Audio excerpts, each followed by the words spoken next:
So me and my partner decided to do our presentation on the at-home Chez program. It is a 4-year research demonstration project. It focuses on both youth and adults. It looks at those experiencing serious mental illness as well as homelessness in Canada, and the goals of the project are to find out if the Housing First model works in Canada, for whom it works, at what cost, and in which location. It delivers supported housing through the Housing First model. Housing First model is a recovery-oriented approach founded on the principle that people are able to better themselves if they are housed first. An alternative approach from the traditional treatment first model, as shown in the picture. After an individual is housed, they are provided with different types of services. There are two types of supports that are utilized based on the level of need. The first one is the assertive community treatment, or ACT, which is provided for those with high needs, and then the intensive case management, which is for individuals with moderate needs. And by developing personal skills, the at-home Chez hopes to gradually transition the participants off the street to a home where they can maintain a level of overall well-being. There are 5 different demographics that were used for the program: Vancouver, Winnipeg, Toronto, Montreal, and Moncton. Vancouver was used for the homeless population that experiences substance abuse. Winnipeg for the Indigenous population, Toronto for the ethno-racialized population, Montreal for vocational study of population, and Moncton for the services in small communities. The level of action was at the individual level. This allows for a client-centered approach that customized treatment plans according to the individual's needs. The determinants of health addressed are housing, income distribution, access to health services, personal health practices, and coping skills.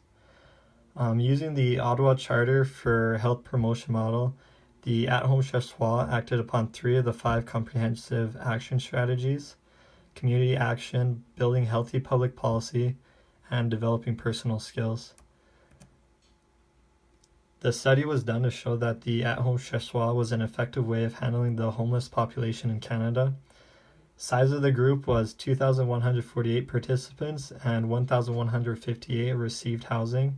This is the largest group of its kind that has ever been performed, and a randomized control trial is the best method to show the correlation between the exposure, housing first, outcome, and improved health. And the reason that this is all important is because if carried out in a less professional way, the findings could easily be dismissed. But since it was not, the evidence of the value of the model cannot be easily ignored. Providing housing for such a high number of individuals can be costly. Depending on the individual's needs, it can be anywhere between $14,000 and $22,000. And cost includes things such as salaries for staff, travel, rent, and utilities. But there are savings that come due to no longer needing shelters, hospitalization, health services, and police services. And for every $10 spent, this program can save anywhere between $3 and $9.60. And these savings make the cost of running the program much more negotiable, but also create a gap in rolling out the program. The geographic differences will directly impact the cost of the program. We can develop a funding formula that considers cost of living, homeless levels, and established partnerships, grants, and resources. When taking this into consideration, the level of homelessness should be taken into account, and this can be done on a ratio base that takes the total population compared to the number of the homeless population. This will give the program developers an accurate snapshot that will help planners equally distribute funds so there is an equitable distribution of resources. Finding already established facilities, partnerships, and grants will allow for program funds to be spent in an efficient manner. And other than just providing a safe and warm place for the individual to sleep, this program also provides the individual a chance to create social capital. In their new home, the individual can now have a sense of belonging in a real neighborhood and will be given opportunities to interact with their neighbors.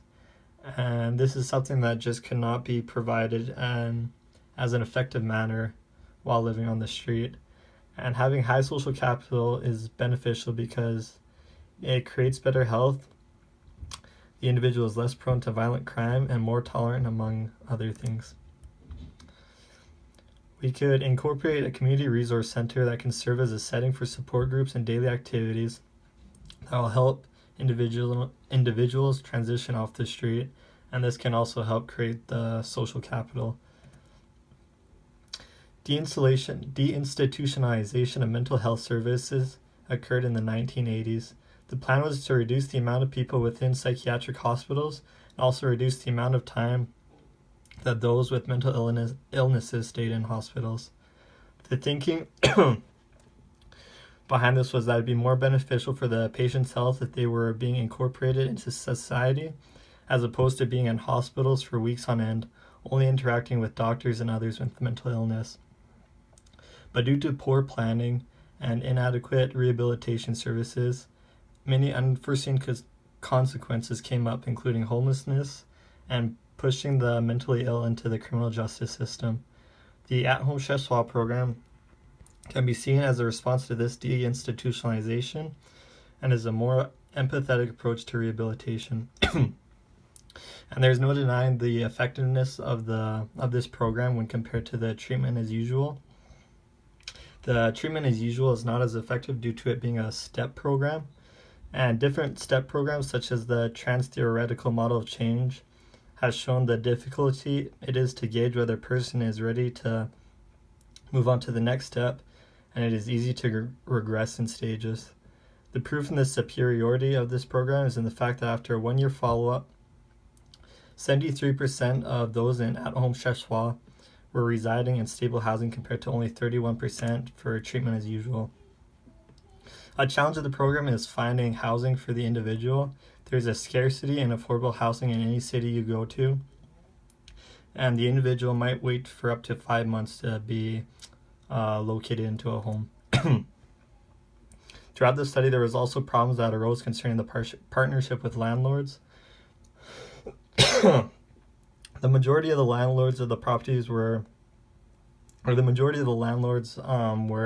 very cooperative, but there was stigma from some of the landlords towards the mentally ill, as well as racism towards indigenous people. And this can be fixed through educating the landlords and helping them reduce their stigma and racism by helping them understand the supporting role that they can play and the real changes that this program can have in the neighborhood. Another program with this study is that the individual might lack any kind of motivation to try to get better due to the fact that they don't have to be sober to receive the housing. So after they are housed, they might just continue with their regular behavior and not make any improvements in being incorporated into society. Another unintended consequence is that it provides an environment of isolation. The homeless individual are being taken from an environment that they are familiar with, and then they are being put into a home where they have no access to a car or phones, and they can't interact with the other people that they knew before they were moved. And lastly, one of the unintended consequences is that the at-home Chez solely targets those that are labeled chronically homeless. And this is defined as those who have been homeless for a specific period of time, generally having disabled conditions, physical illnesses, or problems with substances. There are a number of homeless people that do not fit this category, but are also in need of assistance. And there is also a large number of Canadian citizens who live in housing that is unaffordable, unsafe, overcrowded, and poorly maintained. These people do not meet the criteria to be able to be assisted by the at-home Chez program, but they are not much better off than those that are included in the program. So here are just some references, as well as where I got the images for the PowerPoint. So thank you for listening.